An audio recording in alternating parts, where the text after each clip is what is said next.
This wasn't just about selling cars, it was about winning on Sunday to sell on Monday.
The name Boss was actually a tribute to Ford's president at the time, Semyon Bunky Knudsen, who had brought Shinoda over from GM.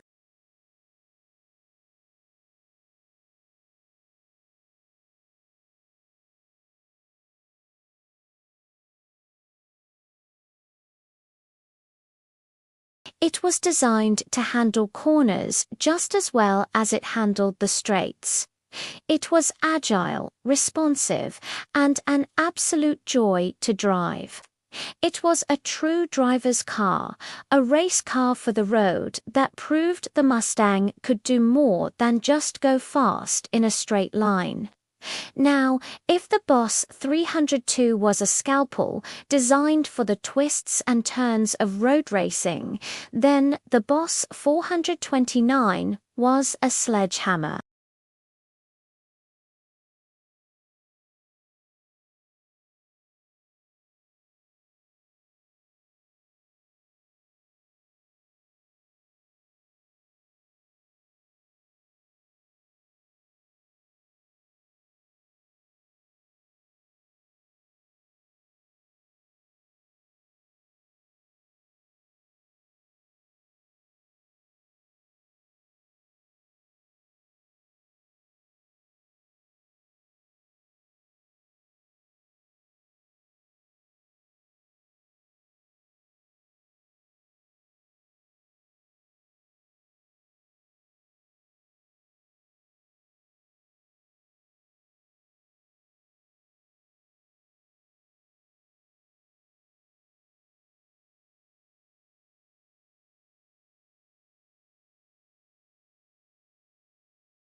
The Boss 429 engine was a masterpiece of engineering, featuring aluminum cylinder heads with massive semi-hemispherical combustion chambers. That's why it was called the semi-hemi.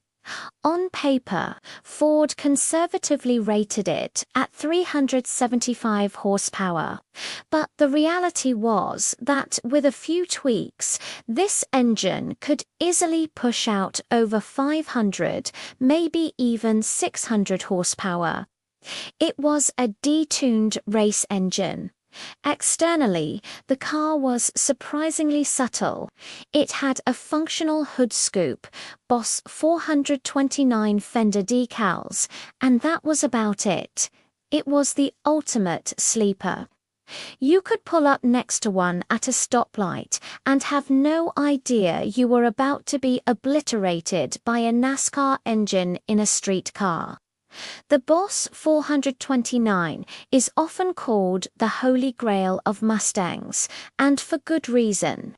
It was rare, it was powerful, and it was a pure, unadulterated engineering marvel, of course. You can't talk about high-performance Mustangs without mentioning the man who started it all, Shelby. While the Mach 1 and the Boss cars were incredible in-house Ford projects, Shelby's creations always had their own special kind of magic. By the late 60s, the Shelby GT350 and GT500 had evolved from their raw, race-focused beginnings into more powerful and refined grand touring machines. The 1969 and 1970 Shelbys had a dramatically different look. They were longer, more aggressive, and featured a unique fiberglass front end and multiple NACA ducts for cooling. These Shelbys were the ultimate expression of the muscle car GT concept. They were powerful, they were stylish, and they carried the legendary name of a true racing icon. Sadly, 1970 marked the end of the original Shelby-Mustang partnership. The leftover 1969 models were updated to 1970 specs, and an era came to a close. But the legacy of the GT350 and GT500 cemented the Mustang S place at the very top of the muscle car hierarchy.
They pushed the boundaries of performance and design, and their influence can still be felt in the Mustangs we see on the road today.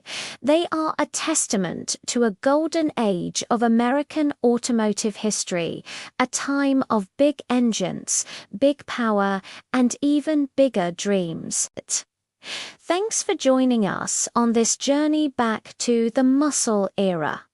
What's your favorite Mustang from this period? Let us know down in the comments. And if you enjoyed this video, don't forget to hit that like button, subscribe, and ring the bell so you don't miss our next automotive deep dive. See you in the next one.